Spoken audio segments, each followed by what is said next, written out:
Hello, welcome my Paul friends. In today's video we're going to talk about Paul Gaultier Le Mal Elixir Absolu, and this is a quite interesting fragrance for its quite polarizing. I've seen many reviews of it already. I liked the original Elixir by Jean-Paul Gaultier Le Mal, but even though I really like my sweet and spicy fragrances, I was just not really that compelled, if you will, to really buy a bottle of it. Perhaps in the future, but you know, I still own already many spicy fragrances, and to be honest, a fragrance like Tobacco Vanille or Spice Bomb Extreme, I like way more, and I would much rather try out a bit stranger kind of fragrances than mainstream fragrance as Jean-Paul Gaultier. And that's how I came to Absolu, because in my mind this would be the I don't know, I anticipated it would be more like a sweet, spicy, warm, perhaps even tobacco kind of spin on the Elixir. And it kind of is, but it also kind of isn't. It's warm, spicy, ambery, but also fruity, sweet. And it opens up with something I can only explain like it's like a Nivea cream kind of vibe. But then with some added spices, of course. And I think it's the combination of the vanilla lavender which makes it a bit creamy, and then the spices which makes it spicy. As you might, already picked up upon, I don't really like this fragrance. It actually launched quite a short time ago. I don't have the exact date of it, but it launched 2025, so this year. It has a rather fruity, spicy opening, and then you got the classic Le Mal kicking in with some lavender, and in the base you get this sweet, spicy, resinous notes like we have seen already in the Elixir, the normal one, the non-absolute one. Alright, let's get over the notes. The top notes are plum, cinnamon, cardamom and bergamot. You got a blast of cinnamon, and if you don't like cinnamon, you have to wait until the opening is the top notes are faded away, because it's a very much a hefty amount of cinnamon. The cardamom gives it a little bit of a dusty vibe underneath it, and you got the rich sweetness of the plum. But to my nose at least, it doesn't smell like really a fresh, juicy plum. It's just, I would almost say it's just a sweetness like from a soda or something like that.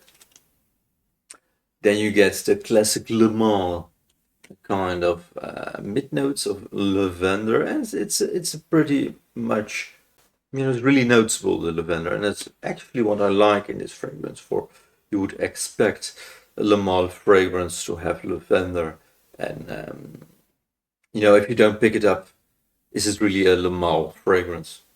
That's the question. In the mid you get the faintest bit of a greenish notes in it. On Fragrance Guide say that it's like Nirvana and Artemisia, which should give it a green herbal vibe, but yeah, it's really supporting the lavender. You can tell that the lavender is one of the main notes in this fragrance, alongside the cinnamon and a little bit of the juiciness of what they call a plum. And then of course in the base you get the sweetness, the tonka bean, the benzoin, the leptinum, to really give it a vanillic, resinous sweetness.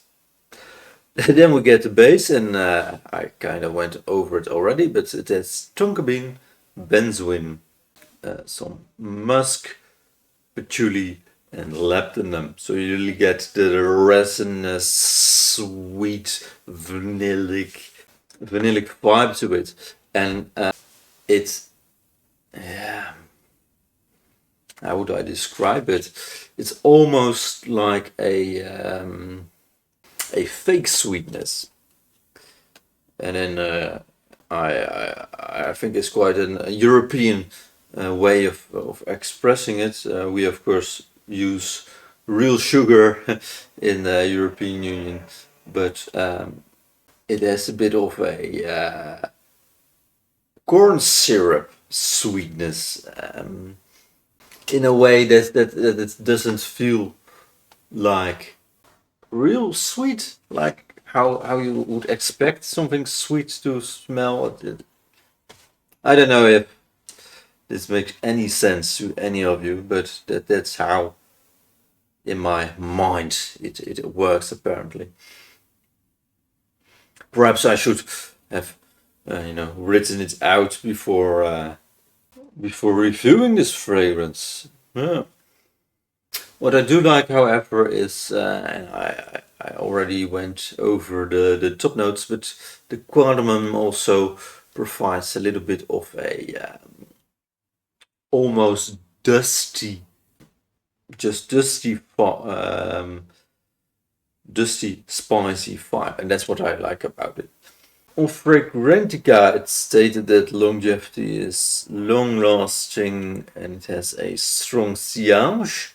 And I really can see that happening just because, and I already went over the overly sweet fragrance style. And, I looked it up online already what other people said about it also. And someone said online, like it's almost a spicy ultra mild, like the overly clubbing kind of sweetness of ultramil, and then spiced up. And I think that's really what it is. It almost feels like a flanker, a spicy flanker to ultramil, instead of a overly sweet flanker to Elixir.